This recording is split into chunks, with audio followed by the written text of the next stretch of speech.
एक बार बाबा नानक मर्दाना जी के साथ एक गांव में पहुँचे, जहाँ पर एक व्यक्ति बहुत अहंकार में आकर बहुत तरह के खेल तमाशे कर रहा था।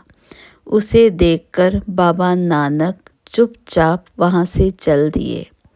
बाबा नानक ने ये सब कुछ देखा और उसके बाद बाबा नानक एक लाला के मकान में चले गए। कुछ समय तक बाबा नानक उस मकान में उस व्यक्ति के पास ही रहे।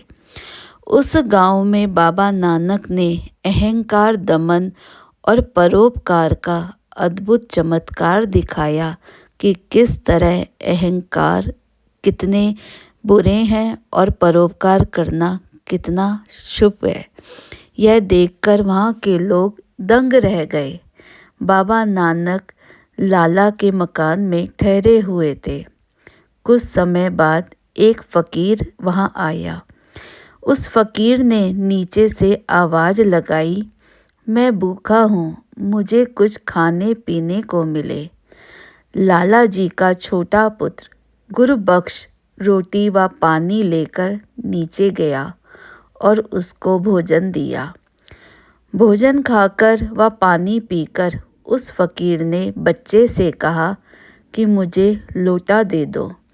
बच्चे के इनकार करने पर भी फ़कीर ने कहा कि लोटा नहीं देगा तो मैं तुझे अभी भस्म कर दूंगा। बच्चे ने कहा कि यदि तू मुझे भस्म कर देगा तो मेरे वाहिगुरु मुझे जीवित कर देंगे। यह सोचकर वो ऊपर आ गया। बच्चे से वाहिगुरु जी ने बाबा नानक ने सारी बात पूछी कि क्यों इतनी देर नीचे लगाई, ऐसा वहाँ क्या हुआ। बच्चे ने कहा कि नीचे एक फ़कीर आया था। उसने कहा कि मैं भूखा हूँ। माता ने मुझे कहा कि उसे रोटी दे आओ।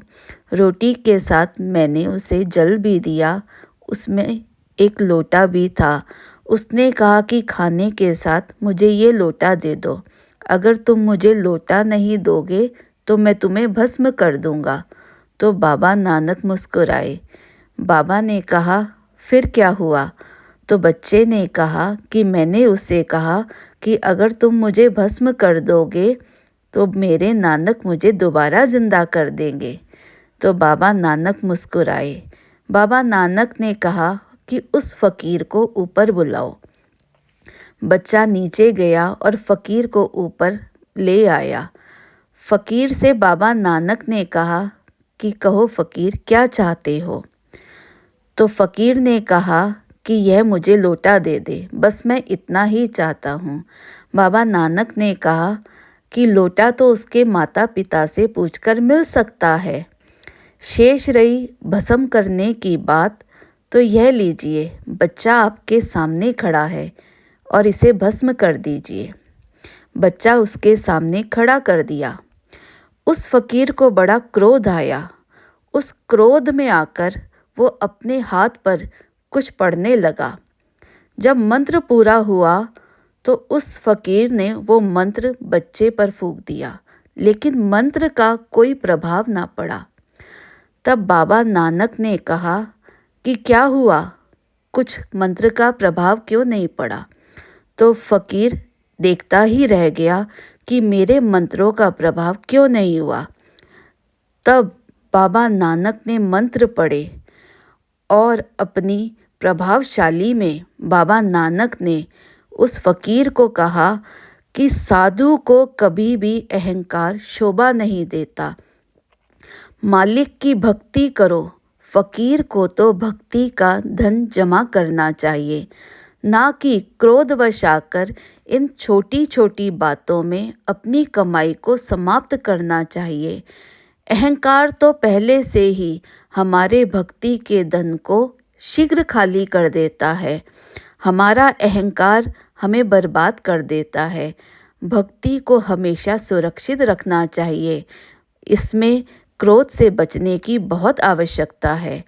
यह सुनकर फ़कीर ने बाबा नानक से क्षमा मांगी और वहाँ से चला गया।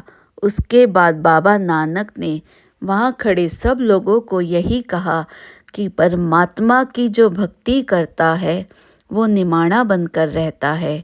अगर आपको क्रोध आ रहा है या आप अपनी शक्ति का किसी पर गलत प्रयोग कर रहे हो, तो उसे आप परमात्मा की भक्ति नहीं कह सकते। जो भगवान की भक्ति करते हैं उन्हें सुख और दुख कभी नहीं सताते। वो हमेशा परमात्मा की हर रजा में राजी रहते हैं।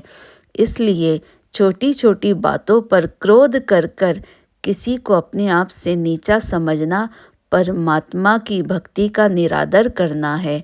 अगर आप ईश्वर को खुश करना चाहते हैं तो सबका आदर मान करिए।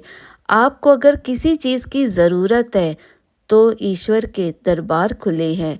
रब की दरगाह में जाकर अपनी हर दुखों को कहिए। रब आपकी पुकार सुन रहे हैं।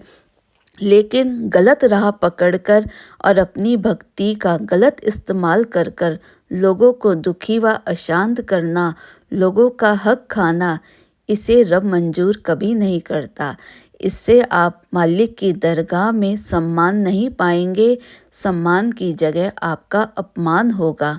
मालिक हमेशा निमाणों के साथ है, निताणों के साथ है, और आप अगर मालिक को खुश करना चाहते हैं तो आप सदा यह ध्यान रखिए कि भक्ति आप नहीं कर रहे हैं। आपके अंदर आपके जो सद्गुण हैं उसकी वजह से परमात्मा अपनी भक्ति आपको बख्श रहे हैं। यही सच्चाई है कि हमें जो भी करना चाहिए नीचा बनकर रहना चाहिए। हमें दूसरों को भी अपने समान समझना चाहिए। जो कार्य हम अपने लिए अच्छा नहीं समझते तो वह कार्य दूसरों के लिए भी अच्छा नहीं है। अगर हम अपने लिए कुछ चाहते हैं तो वो है ईमानदारी। परमात्मा आपसे आपकी भक्ति में ईमानदारी चाहते हैं, ना कि आपके अहंकार को। आपकी भक्ति कभी भी फलने नहीं देगी। आपने अपने अहंकार को जिस दिन हटा दिया और यह मान लिया कि यह पूरी दुनिया केवल निरंकार के आधार पर चल रही है, उस दिन आपका अहंकार स्वयं ही नष्ट हो जाएगा। और जहाँ अहंकार नहीं है वह ईश्वर स्वयं विराजमान है। परमात्मा की दरगाह में उन्हीं लोगों का मुख उज्जवल होता है जो निमाणे बनकर रहते हैं और रब